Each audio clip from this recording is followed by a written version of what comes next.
নমস্কার, আমি বিক্রম। অজানা ভৌতিক রহস্য চ্যানেলে আরও একটি নতুন এপিসোডে আপনাদের সবাইকে স্বাগত। আজ আমি আপনাদের সাথে একটি সত্য ভৌতিক ঘটনা শেয়ার করব। ঘটনাটি প্রায় 5 বছর আগেকার। ঘটনাটি ঘটে বন্ধুর এলাকার এক মামার সাথে। বন্ধু আমাকে ঘটনাটা যেভাবে বলেছে আমি আপনাদের ঠিক সেইভাবেই শোনাচ্ছি। আশা করি গল্পটা খুবই ভালো লাগবে। এই রকম সত্য ভৌতিক ঘটনা শোনার জন্য অবশ্যই চ্যানেলটা সাবস্ক্রাইব করে দেবেন। মামা পেশায় ছিলেন একজন ব্যবসায়ী। একদিন তিনি ব্যবসার কাজে চট্টগ্রাম যান। কাজ শেষ করে পরের দিন রাতে রওনা হন তিনি। তখন রাত 11:30 বাজে। তিনি ঢাকায় থাকতেন। তো গাড়ি চলছে। একসময় তিনি ঘুমিয়ে পড়েন। হঠাৎ বাসে ঝাঁকি খেয়ে ওনার ঘুম ভেঙে যায়। তখন রাত 2:10। ড্রাইভার বলে যে সে নাকি কাউকে হঠাৎ করে তার গাড়ির সামনে দিয়ে দৌড়ে যেতে দেখেছে। কিছুক্ষণ পর একটা লোক বাসে ওঠে এবং মামার পাশে এসে বসে। 10 মিনিট পর হঠাৎ গাড়ির ইঞ্জিন নষ্ট হয়ে যায়। এমনকি সাথে সাথে হেল্পার নিচে নেমে খেয়াল করে বাসের একসাথে 3টে চাকাই নষ্ট হয়ে গেছে। তাদের কোম্পানির গাড়ি আসতে প্রায় 3 ঘন্টা সময় লাগবে। তাই তারা বাসে বসে অপেক্ষা করতে লাগলো। মামা বসে থাকতে থাকতে একটু বিরক্ত বোধ করায় নিচে নামলো। সাথে অনেকেই নামলো। তাদের ভাগ্য ভালো যে বাসটা যেখানে নষ্ট হয়েছে তার কাছেই একটা হোটেল ছিল। বাসের অনেকেই হোটেলে গেল, তাই তিনিও গেলেন। যে নাস্তা করলেন।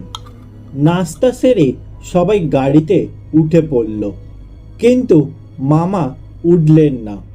তিনি একসময় খেয়াল করলেন বাসে তার পাশের সিটটায় যে লোকটা বসেছিল সেই লোকটা তার কাছে আসছে।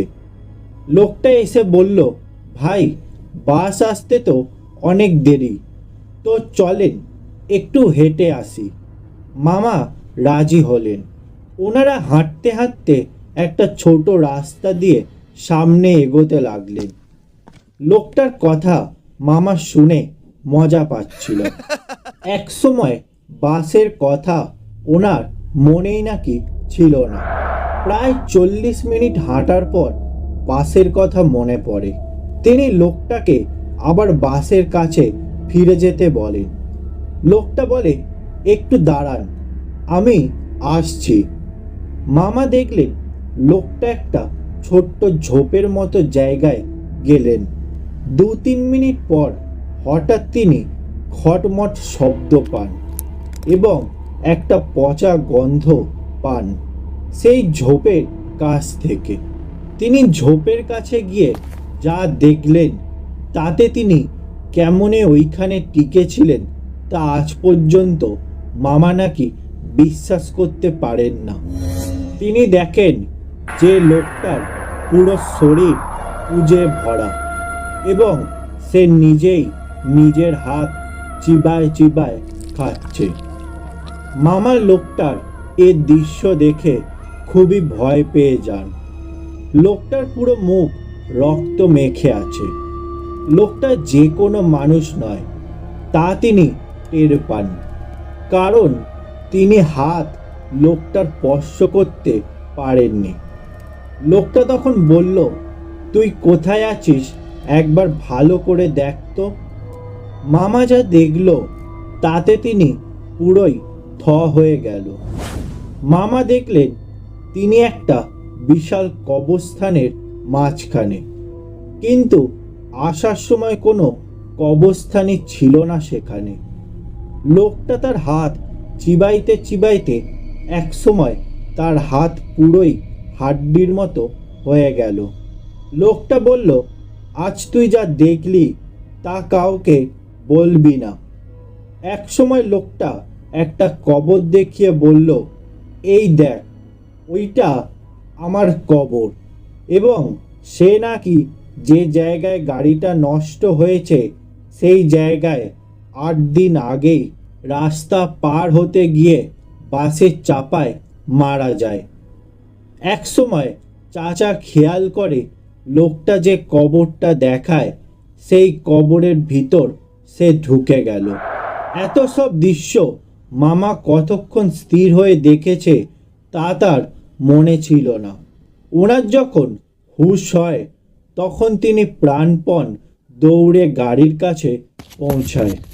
ওনাকে হাঁপাতে দেখে বাকি যাত্রীরা কি হয়েছে জিজ্ঞাসা করলে তিনি তাদের কিছুই বলেননি, শুধু বলেন যে আমার পাশে কি কাউকে বসতে দেখেছেন এবং আমার সাথে কাউকে কোথাও যেতে দেখেছেন।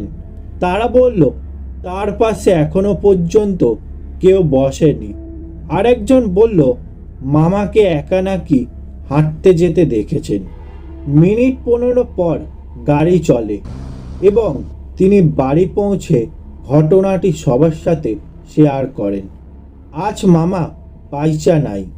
2.5 বছর হলো তিনি রোড অ্যাক্সিডেন্টে মারা গেছেন। ওনার পরিবারের অনেকেই বিশ্বাস করেন যে লোকটা ওনাকে সেই রাতের কথা বলতে নিষেধ করেছিল, কিন্তু মামা তা পরিবারের সবাইকে বলায় ওনার মৃত্যু হয়েছে। এই ছিল আজকের সত্য ভৌতিক ঘটনা। গল্পটা ভালো লেগে থাকলে লাইক, শেয়ার ও কমেন্ট করে দেবেন। এই রকম সত্য ভৌতিক ঘটনা শোনার জন্য অবশ্যই চ্যানেলটা সাবস্ক্রাইব করে দেবেন।